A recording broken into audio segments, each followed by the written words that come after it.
Hello everyone, I'm Sarah, welcome back to my channel. Today begins a side quest in revision. I have been very busy over the past 66 days doing my 90-91 challenge, where I work for 90 minutes a day for 90 days in a row, focusing on one project. And my aim with this was to, one, see how far I could get in 135 hours over those 90 days. But also make sure I had time to do other things as well in regards to my writing, which I have not done. So today and for the rest of June, the plan is to hopefully finish my revisions of And So We Covet, which is my YA high fantasy novel that I've been revising for too long. It's been too long. And I want to get that finished by the end of June, because going into July, I have revision for another project that I want to do. And I don't want to have two revision projects hanging over my head. So my job is to transform the rest of this into an actual revised draft. This is going to be draft 3 on Scrivener. I haven't actually looked at this in a hot minute, and I know there's a lot of big structural changes that I've definitely made in the manuscript itself, which now I can't remember off the top of my head. So let's have a little peek and let's get started. Okay, I have finished the midpoint chapter. It has been done. I have successfully moved the big plot twist reveal from the original POV that it was in to Noah's POV, because it makes more sense for that reveal to be from his POV rather than the POV of the person who is involved in the plot twist itself. Hopefully that will make more of a statement. It will add some tension to that moment where it hadn't been before. I feel like it works. It's fine. So now we're moving on to the next POV in which I've basically cut the chapter that this is in the manuscript in half. And I've moved half of the chapter to later in the story. And then this chapter is going to be one big event moment that follows on just from midpoint. And it's going to be quite short because I've taken like half the chapter and I've moved it. But I've also taken part of previous chapters and moved it into this one as well, to have one sort of big momentous thing that happens here. So it's really only 1, 2, 3.5 pages that I now have to do for this particular chapter, which I should get done quite quickly, hopefully. The annoying thing is with working from a manuscript like so is that I am physically rewriting this book. So I am reading what is written on the page and I'm physically typing it into Scrivener. I'm not working from an old form in Scrivener. And then, yes, it takes longer, but that way I can do minute sentence structural changes as I'm writing, as well as make all of the big changes that I need to at the same time. Because I have to type it all out, I might as well make those changes now, rather than have to make all of the big structural changes and then go back in and do the first set of line edits after that. It's just, it adds, and I don't need anything to add. I need stuff to take away from the time that it's taken me to do this. So I've got my tea. I have half an hour, I have 25 minutes before I need to leave, because this day has just gotten away from me. Then we'll see how much we can get done.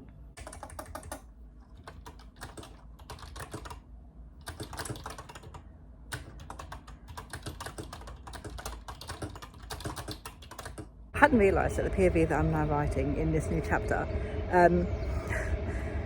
is another POV change. So those 2.5 pages go down to like 2 pages, because half of it is a different character's reactions and everything to what is going on, which is annoying. But I've mostly finished it now. I just need to work on the introduction beginning bit, and then the chapter is done. It's only like 600 words.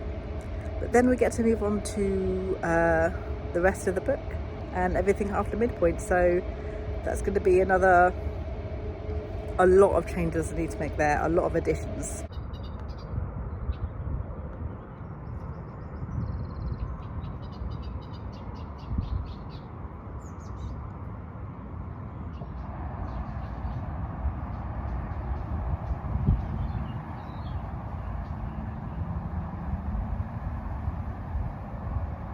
I think what the issue is going to be going into the rest of revisions for everything after midpoint is the character arcs for everybody. I think the plot itself is fine, the plot makes sense. One of my beta readers did note that they visited too many places and that they would like to see them settled in one place for a little bit longer rather than location, location, location. Because even though obviously they're travelling, they're on a journey, and visiting location, location, location is sort of what's going to happen when they're travelling.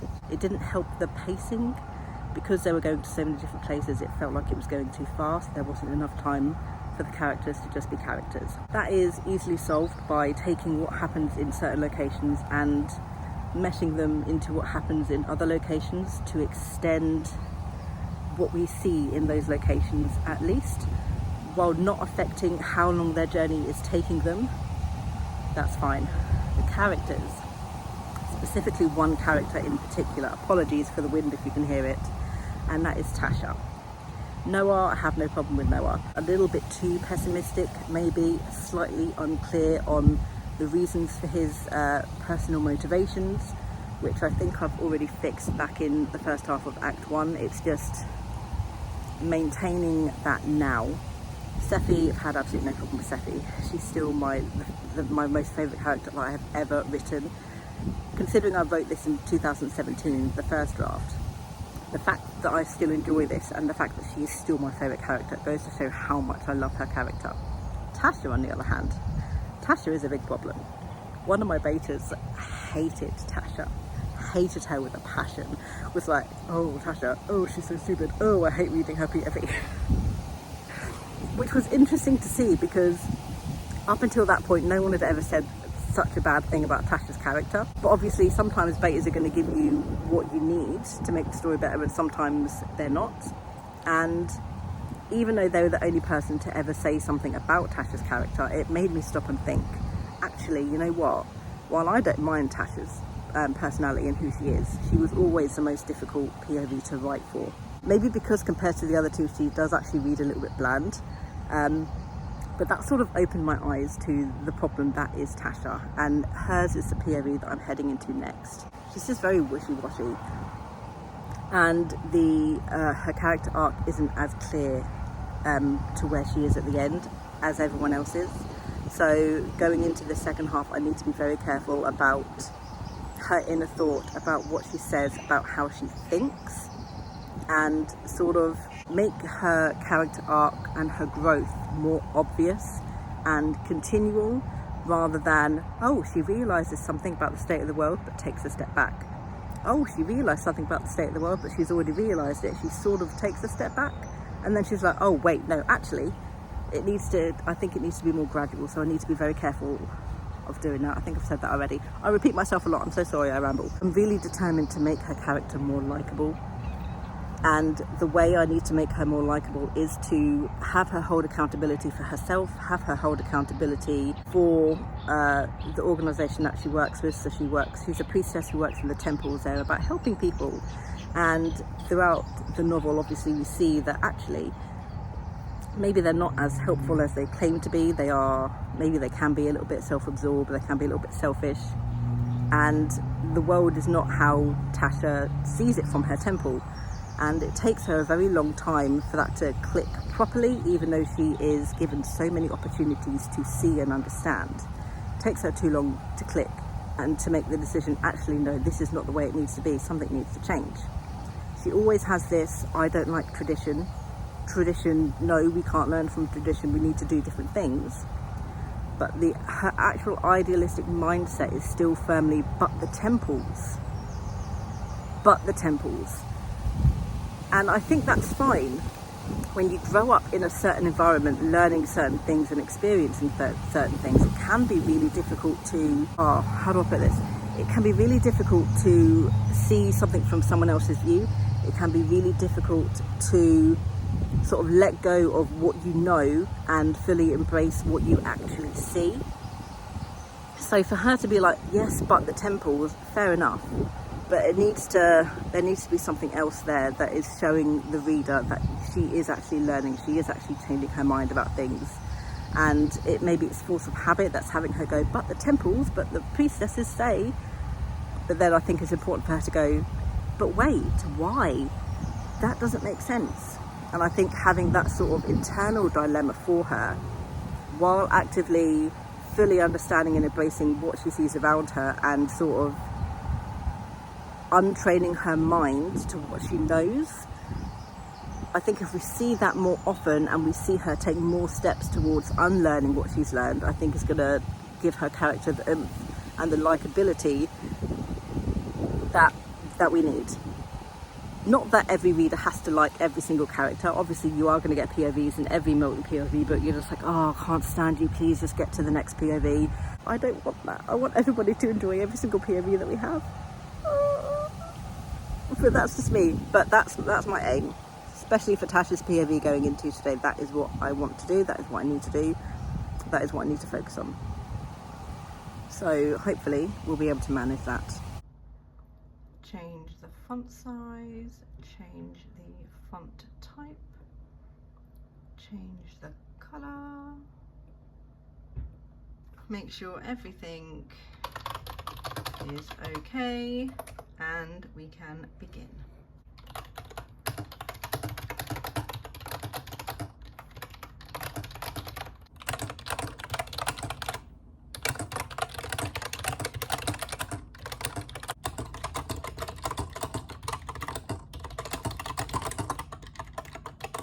I love and I hate moments like this in the book where I've made massive changes, where I've cut massive chunks out because I've changed the timeline for things and the reactions don't make sense. A whole brand new sort of section that needs to be added up here. More things down here that I need to add specifically in regards to Tasha and her feelings and her thoughts. Things here as well, and then this whole section here where I've got 234 to 245. When I was talking about changing up the journey and not going to as many places, 234, which is this page here, all the way to 245 isn't even here, which is going through the next chapter and to here, so a good 10 pages. Do I need all of this in here, Sarah? Do you want all of this in here? It's an extra location. Do we really need it? Or can we move what happens in this section, or the information or the discovery we make in this section in regards to Tasha's character? Can we put that somewhere else? In which we're probably going to have to put it somewhere else. There's so many places where I've gone, this section can be moved 100 pages forward. This can be cut completely. This paragraph can be moved 200 pages forward to this revealment. This one line here can be moved back 200 or so pages. It gets very, very confusing going through all of my notes and having to flip between page 167 and page 198 because I'm moving things around so much. But that's revision for you.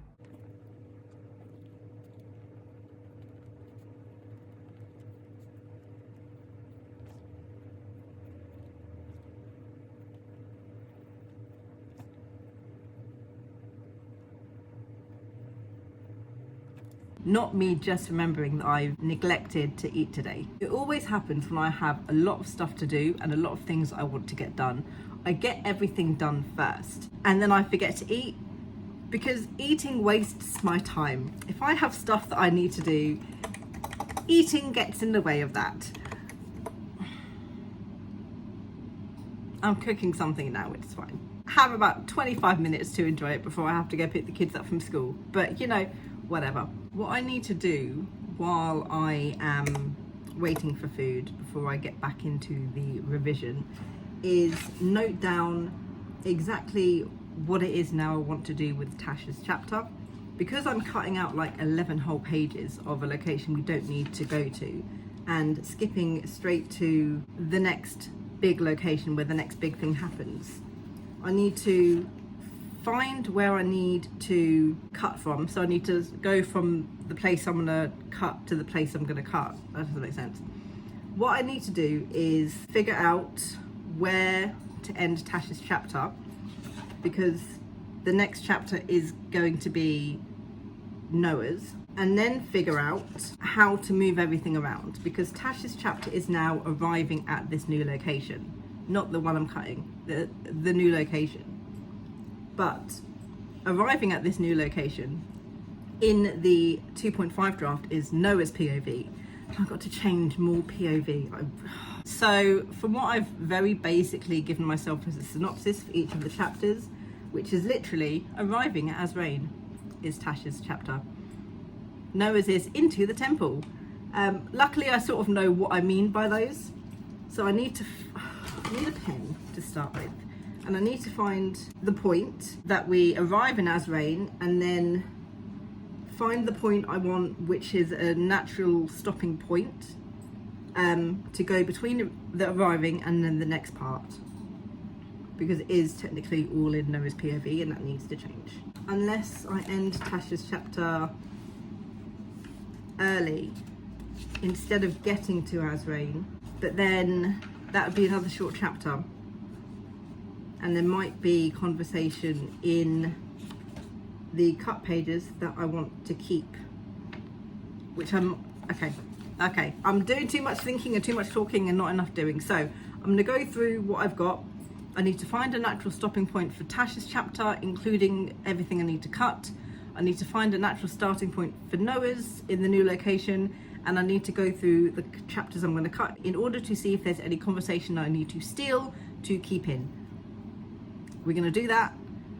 We're going to do that. I don't need to do that because Past Me has already done it. Thanks, Past Me. So it has been 1 week since I filmed that last clip. And how much progress have I made in that 1 week? None. Absolutely none. I stopped filming on that day and then did not go back to revising. So you see where my issue is in regards to me trying to finish these revisions by the end of the month, which is now 17 days away. I just don't physically work on it, which is a problem that I need to solve. But at least I haven't even done everything I said I was going to do either, because then I left the house. I have no stopping point, and I've sort of gone through the pages that I have, and I've like highlighted a couple of bits that I want to keep, and literally that's all I've done. So it's one of those things where we're just gonna that's the end of the vlog. because I can never reach a natural stopping point with them. I always forget, and then it's weeks later, and then it's oh yeah, by the way, so oh, this is what I need to figure out, how to maintain my motivation doing not just one thing. The 1991 challenge has been fine, doing everything else as well. Instead of getting home from work, which I have been doing, and because I've had a long day at work, I get home, I do nothing until I then stream for the 1991 challenge, which is fine. It's not a massive issue, but I need to do something in between that time, at least for half an hour, just to get some more work done. So I think that's what I'm going to be trying next over the next couple of weeks. So we're going to try and see if I can sort of find a method for doing that. Look out for that vlog coming soon, I guess. I don't know. Anyway, thank you guys so much for watching. I'm actually going to sit here and get a little bit more work done before I have to leave for work, I say. And hopefully I do not just watch the Arcane Season 2 teaser trailer over and over and over and over again. which I have been doing for the past couple of days, not gonna lie. And I'll see you guys in my next video. Bye.